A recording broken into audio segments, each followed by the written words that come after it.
Good night, world, and welcome to a moment bigger than football. And welcome with your boy MarkN. You know what it is, guys. Smash the like and subscribe. But tonight, the beautiful game steps onto a stage like never asked for. A stage shaped by presidents and politics and power, and a World Cup that suddenly feels like a tournament. And it's a more like a mirror held up to the world and what we live in, guys. It's not really what we're hoping for, but what we gather tonight, just as not as football fans alone, but witnesses to a moment, guys.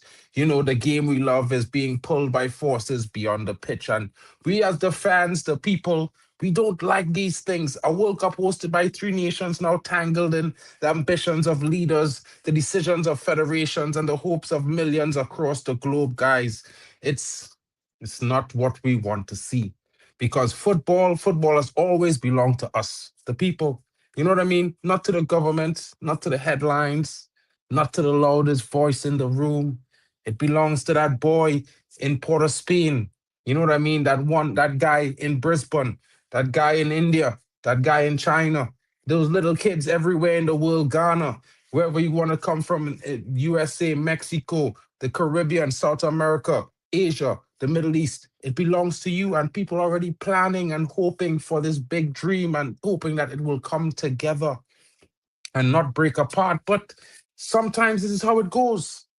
Guys, we need to talk about this because really and truly, shout out to each and every one of you coming in and shout out to each and every one of you joining because it's going to be an interesting talk, a little discussion, about all the rumors talking about what's happening with the World Cup. And as you know, guys, lots of people are saying things, but is it really true? It's really, a little bit of a controversial situation because, you know, when it comes to what we're talking about, a lot of people are wondering, can Trump really move World Cup games? And some people are saying he can do what he wants to. But I would say to you that, if you look at the facts, and these are the facts, you know what I mean? The intersections of national politics with sports governance raises questions about autonomy and national sovereignty. And FIFA has always been an autonomous body, guys. So when people say that Donald Trump could do what he wants, it can't because literally it will affect more things and it will make a positive, not even in the light of him being a strong president. And he might say all what he wants and all what he can do. But he's not really able to do all of those things because FIFA has always remained sovereignty, and over all their tournaments. And this is how they run their thing. They don't need his influence for the World Cup to be the greatest show on earth. It's always been.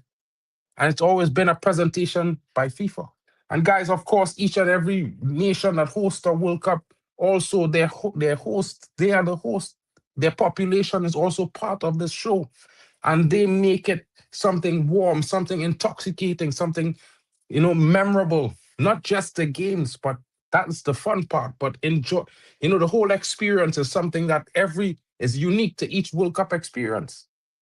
And it being hosted by three different nations, it should make it an amazing experience, even more so because there's three different cultures clashing, coming together to present this tournament to each and every one of us. Next summer, we will be watching a long World Cup, guys and gals. All of those who are looking forward to watching and enjoying this show. It's going to be very interesting, but with all the politics and all what Trump has said, these are the issues and things that are affecting the fans. And fan confidence is what drives and funds this World Cup, guys. Come on, it's our ticket money that pays for most of these things. And then sponsors do that because they know fans like you and me, we're going to spend hours watching football. And this is where, this changes the game for Donald Trump and takes the power away from him, guys. So when he thinks he can do what he likes, maybe he can in most cases, but not when it comes to this. Because the rumors of possible changes will create fan uncertainty and impact travel plans and ticket sales. And there are over 1 million tickets sold already, guys. You know how that's a lot of money. So for those tickets to be refunded, guys, it could be a big situation. And according to FIFA, the US, Mexico, and Canada are still co-hosting, still in attack, according to the pre-plans that FIFA's already put out there. All the host nations were chosen and selected was part of a process by FIFA, and that's how it's going to remain. And of course, like I keep telling you guys, and I will say it again for those of you who weren't listening before and those of you coming on late, FIFA holds all authority, not the political leaders. Because at the end of the day, football, it belongs to the world. It doesn't belong to any nation, if you understand. But and it was also invented by England, let's be real. So they can't really dictate on that. And this also will affect the host nations' economies and all these sorts of things. Cities like Boston, Chicago, LA could face economic pressures if political disputes spill over into hosting these commitments. Because a lot of expenditure has gone out into infrastructure and preparing to host all these different cultures and teams that are coming into these cities. And of course, guys, it might seem like a little thing. And of course, these nations are known as the superpowers, so that you would expect they can do it with a snap of their fingers. But, a lot of people come involved to make this show a reality and make everything hospitable. So it's one of those things. And of course, the most important factor that will always show why FIFA will keep their power and always keep the decisions with them is because of their credibility. One that is built over multiple years, long before Donald Trump, and will continue to grow long after Donald Trump, guys. And that's the frequent public political threats, and it could erode fan and partner confidence in FIFA's stability and ability to execute a smooth World Cup. And some of the biggest sponsors are with FIFA, guys. So remember, like, it's all about the money, and that's true. But in a way, this benefits all the football fans because we've always had FIFA football and it's always been growing. And if they continue to continue to operate the way they were operating, but maybe diversify some more into doing more for the weaker nations to help them develop faster, well, of course, we're going to welcome that. But we won't want nations to be trying to dictate what FIFA does because at the end of the day, it will not end and it will probably end the football sport as we know it. It will take away all the love and joy from it. And that's just my honest opinion. I don't know about you guys, but get in the comments, smash a like. If you're new, please subscribe. Really help the channel grow. Of course, we're on 100 and something subscribers. We're trying to get to 1K. Please help your boy out. You know what I mean?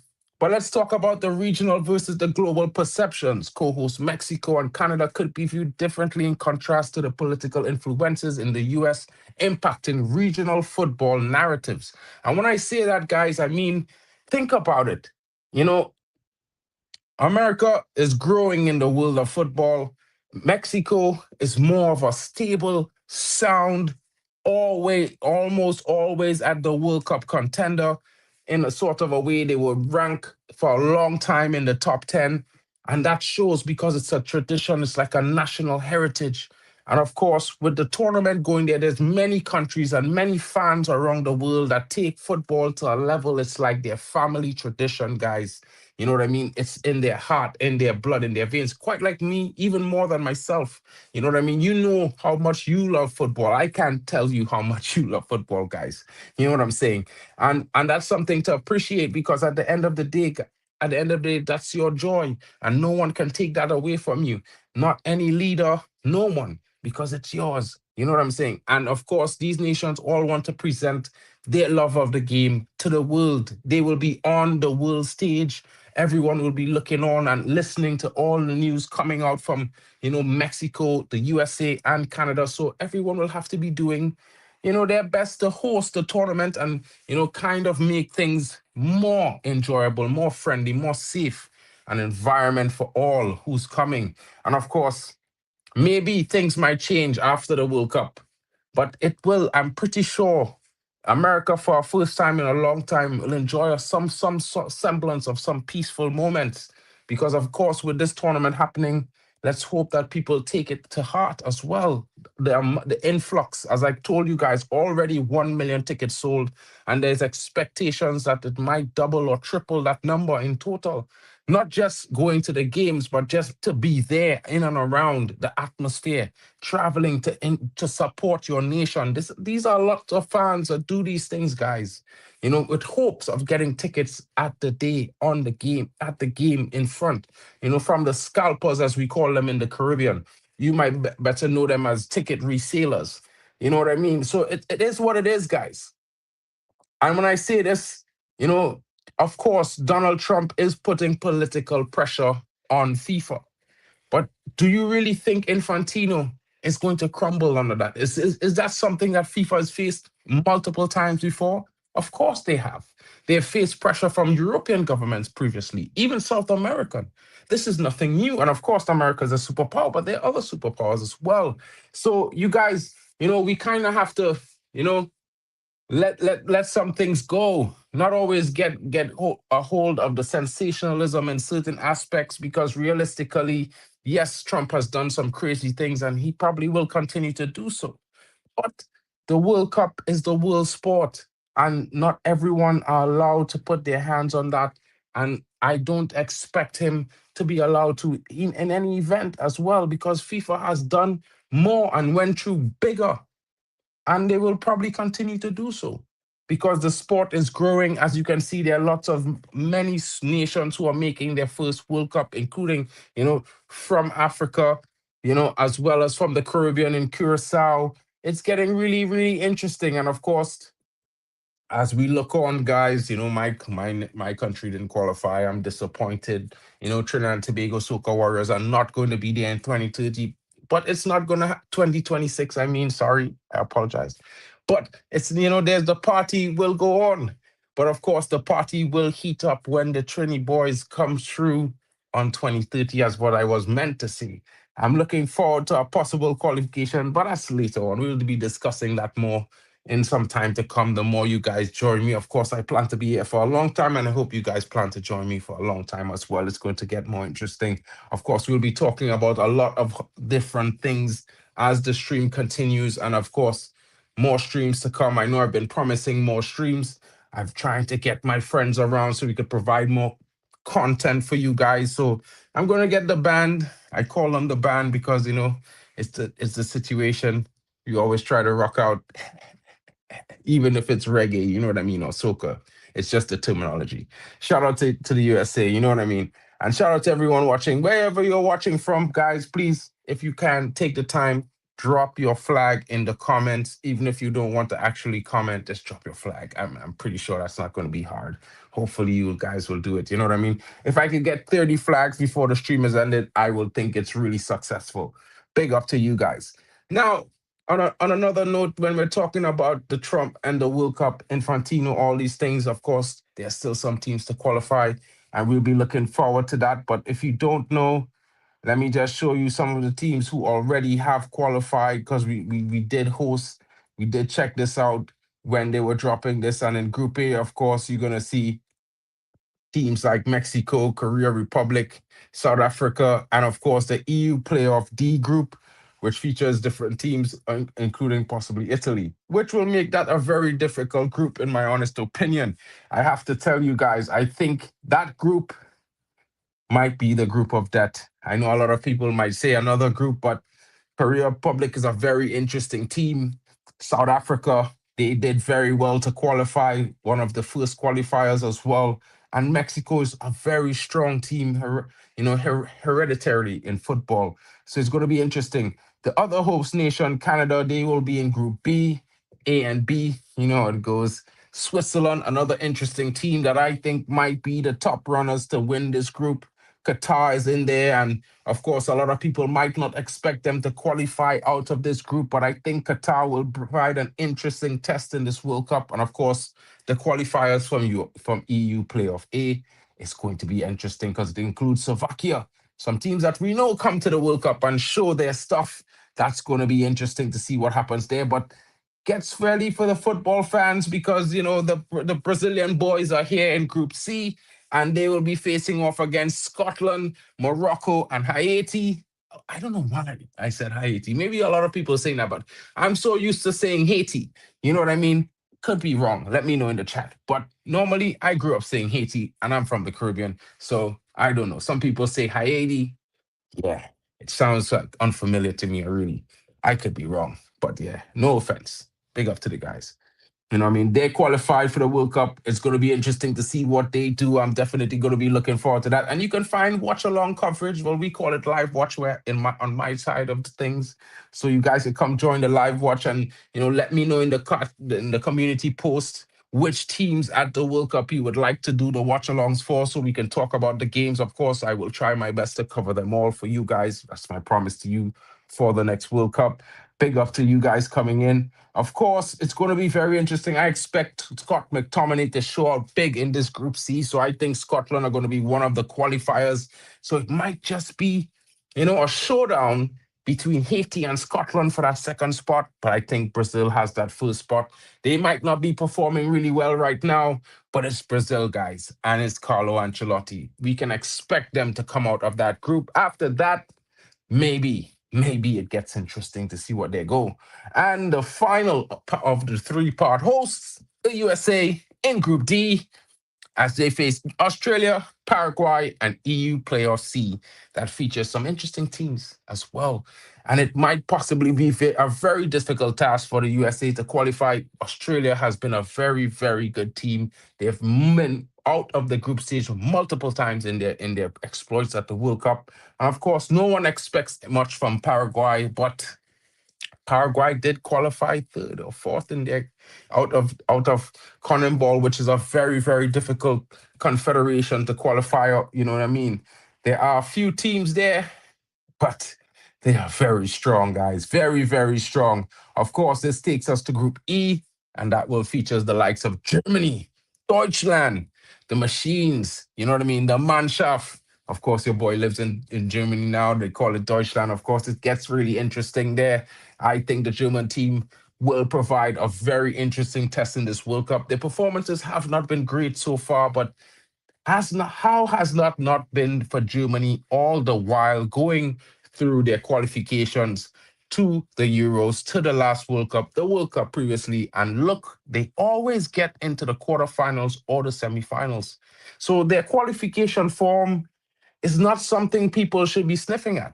It's not something people should be laughing at, to be funny, because Germany is one of those who always seem to qualify for semifinals. Hi, Sarah. How are you? Sarah Kenny. Hope you're well. Yeah, I'm saying hi back. I'll wave to you as well. Hope you're having a good night. Thank you for joining. Don't mind if I ask you to smash a like and subscribe as well. It will be interesting. Of course, we talk a lot of football here, so if you like football, you're in the right place. And please drop your flag. Let me know where you're from. It's one of the rules on the channel. You got to drop your flag in the comments as well. Everyone, don't forget, smash a like. It helps the channel grow. Of course, it gets really interesting when it comes to for that group because that group also features the like. I'll bring it back as well. Ecuador, Cote d'Ivoire, and Curacao debutants who will be opening their World Cup debut against Germany. I hope for their sakes they really show up because I don't want them to be mauled by the German Mannschaft in their opening time at the World Cup. That will be certainly disappointing. Of course, of course, there's also Ecuador who did qualify, I believe, third up behind Argentina and also from CONMEBOL. So I don't think there are any pushovers. They will be facing Cote d'Ivoire in their opening game. Of course, the African giants, they're going to be coming all guns blazing, and we expect it to be a goal-filled affair because both teams can get forward pretty well. In Group F, we have the likes of Netherlands, Japan, Tunisia, and of course, EU playoff winner E, which will make that even more interesting. Of course, the Netherlands, everyone would expect to be the strongest team, but they were defeated by Japan previously. So it was quite a long time ago, but it might get interesting in this group. Tunisia making this World Cup.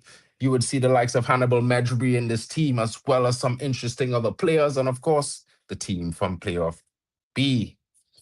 Group G features Belgium, the Iran Republic, Egypt, and New Zealand. Mo Salah will be there, of course. And of course, you might even see the likes of the Man City player, Omar Mamouche. He's also an Egyptian. If you know, you know. New Zealand making their debut. It will be interesting to see how the All Blacks do it. It will get very interesting for them. Belgium, of course, everyone expects them to top the group. Let's see how it goes, if there are going to be any upsets. But I would think that Belgium is probably going to certainly qualify out of that group, in my honest opinion. In Group H, you got Spain, Uruguay, Saudi Arabia, and Cape Verde.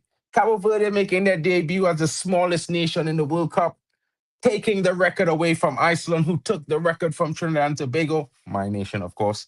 You know, smallest nation, 2006 qualifiers, 20 years later, who would have expected it to be Curacao? Big up to them for making history. But Spain expected to qualify, but Uruguay are strong, and so are Cabo Verde. It's going to be interesting to see how Saudi Arabia fare with the three different teams coming from the three different confederations that they're going to be facing off against. It's going to get very interesting for them. And I think, yeah, I hope they do well, but I think Cabo Verde is going to shock everyone and come out of that group. And it's going to be a fight between Spain and Uruguay to see who stays up there. Because I think no one expects what Cabo Verde is offering, guys. And it's very interesting. Don't be shocked from that prediction, guys. You know what I mean?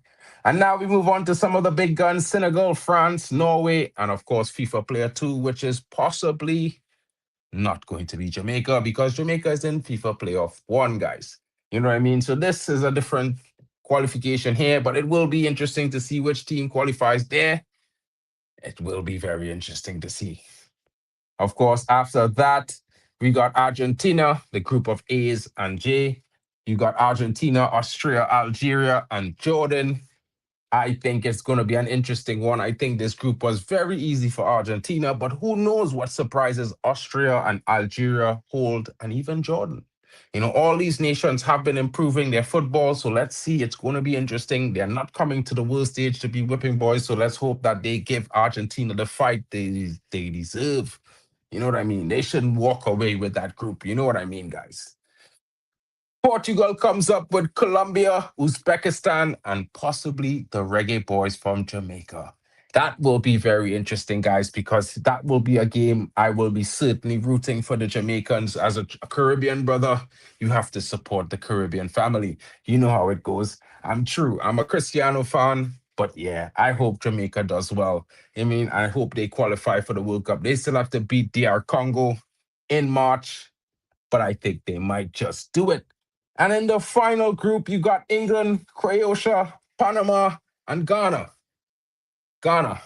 It's going to be interesting to see if they can overcome Croatia and Panama as well. Panama, not the best team, but not the easiest opponent as well. They are normal contestants in the Copa America, so they will be providing a very physical test to all of those teams. However, England and Croatia has to be the favorites, in my honest opinion. Croatia are always getting to a quarterfinal, and of course, England, the Lions, they are certainly going to roar ahead. Big up to Hate Millie Mom. Big up to you in the building. Hope you're well as well. It's going to get very interesting to see what happens here. And guys, of course, you know, we must talk about Trinidad and Tobago's women's team as they are set to qualify or in their bid to qualify. They face Honduras next. And of course, they also have the likes of, you know, the team that they played previously, which was Barbados, who they drubbed 5-1. Of course, I believe that, you know, the game was long at a 1-0, but then shocking smash of the boot from the captain. Saw a second goal from her when she scored a header previously, and that took it to 2-0. And then the Trinidad and Tobago Soca Princesses, they ran away with that game. It was amazing. You know, a lot of good goals scored. You know, one of my favorite goals would have been the youngster coming in as a substitute at the left wing back position, or left wing position, I should say. She came in and, you know, she cut inside a few times and tried to slot in the striker, but then she took it upon herself and she crossed the box and she fired it home. A beautiful shot, well placed, very good curler into the top corner, top bins, as you say. It should have been, I think she should have gotten man of the match. But then the striker came up with a brilliant, brilliant solo goal as she collected a ball from young Ali. And then she ran in, dribbled her opponent, left her in the dust. She probably went for beers and still didn't come back in time to see the goal score because she slotted at home so composed. It was very good to watch. Trinidad and Tobago ran away with the game at the end, but it was a difficult game up until that moment when that second goal scored. I think Barbados certainly had what it takes to come back into the match. They have a very interesting striker who was causing a lot of problems for Trinidad and Tobago. But like I said, guys, the Tuca Princesses in the end ran away with it. And it was good to see. The performance was strong. I like the look of young Ali in the midfield in the number 10 role, but her passing definitely needs some more boom behind the balls. You know what I mean? Her passing is a little bit soft. She has a lot of intelligent plays, a lot of good moves, but she needs to put those passes into her players. Give them a pass that they need to control, not a pass that that doesn't really reach them. Other than that, I think she gets herself into very good positions. She creates a lot. She's good on the ball. Very good control as well. Very good intelligence as well. And that young striker, they call her a phenom, but she's 15 years old playing in the World Cup qualifier. She does pretty well for herself, I think. But, it's going to take some time for her to show her true potential. She does look like she's a big lady, but she's a youngster. So, I think that maybe takes away a little bit from her nerves, probably. But, all in all, a very good performance from the Soca Princesses. I think they could only get stronger. And, when I think about that and you look at the guys, you want to say to the guys, they're showing you how it should be done. You know what I mean? But of course, they have a very difficult group. Their two opponents on the Spanish side of CONCACAF will be very difficult. Both teams very strong. Honduras is good, but I expect Trinidad to overcome them. The difficult test, I forgot who that. I think it's El Salvador. Yes, it's El Salvador. I think that's going to be the difficult test. Big up to Anthony Miguel in the building. Hope you're well. What are your thoughts? Yeah, I know, but guys, football is football. You got to talk about it all. And of course, I watched the game, so I'm going to talk about it all. Shout out from St. Louis. Big up to you, bro. Shout out to you all the way from St. Louis. Is that Missouri MO, or am I getting that totally wrong? Is it, hope I'm not getting it totally wrong. But big up to you guys for coming in. And of course, we're going to be talking about a lot more as the qualification process goes on because, of course, I'm into it. You know what I mean? And I don't just support the men team alone. I also talk on my other channel about Manchester United and the Manchester United women's team a lot. And we're in transfer. Big up to Anthony Miguel in the building. I mean, guys, I know it's a heartbreak that Trinidad men's team didn't qualify, but the women's team, if they do qualify, it's going to be just as amazing to watch them, on their bid to the World Cup because I think they have a very interesting young team and with the growth that they will go through, certainly I think lots of players will be moving to Europe. There's a few already playing in Europe at PSG, also in Turkey as well as the captain. She plays for Fenerbahce. It gets interesting, guys. You know what I mean? So all in all, I just brought this guys to you because I thought that everyone would be interested in, the actual facts because there are lots of people saying that the games are being moved and FIFA is canceling games in the USA, which is not really the case. So it is what it is. It's all going to according to the initial plan and the initial set of host cities, and this is what FIFA says and mandates. Of course, Donald Trump has said what he said, but he can't affect that change. So it is what it is. And of course, shout out to the Soca Warriors, the Soca Princesses as well. Big up to the girls on their performance. It was a joy to watch. If any of you are watching this, I will be looking forward to your next game and hoping you guys do very well against, Honduras. Hopefully you guys trash them as well. But if it's a tough game, fight on. We're all supporting you. Big up to you girls and big up to all of you watching. Big up to each and every one of you. Oh, and make sure to tell my Jesse Williams to check you out. Big up to Jesse Williams as well. I have a buddy named Jesse that does he's a Chelsea fan. You know, we're supposed to get him on the channel to do some Chelsea talks football against Man United sometime. But yeah, interesting. And if you ever have time and you want to talk about your football, bro, hit me up, bro. Drop me a message when I'm live. I'll drop the link. You could come in and have your say as well. Big up to you. You know, I'll catch you guys later. Have a great one from your boy MarkN, and hope you guys have a great weekend as well. But I'll be back on Saturday with some more news about Trinidad and Tobago's football. Of course, my buddy, Heart of the Warriors, Marcus, he's been talking about lots of interesting. Big up to him.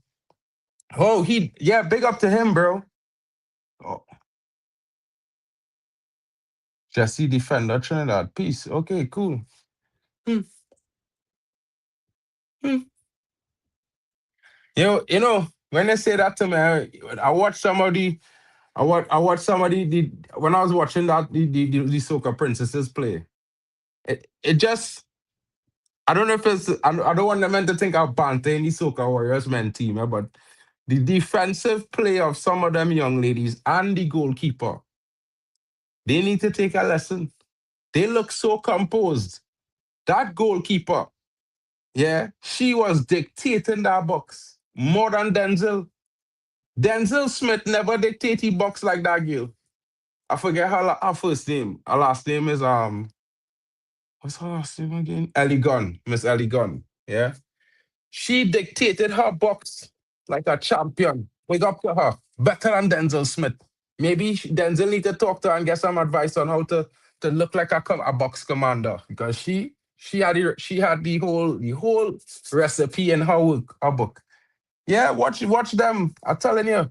I think I think they're a real interesting team. And if they grow, I think they might provide a very nice showing at the World Cup. They look interesting, an interesting bunch. Big up to them.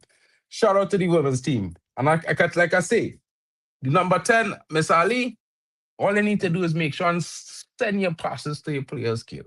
You make the right decisions, but pass the ball with confidence. A little too soft on the passing. And, work on your shooting. You know what I mean? Smash through it. Put your laces through it, man. Put your laces through it. Big up to them. And catch you guys later.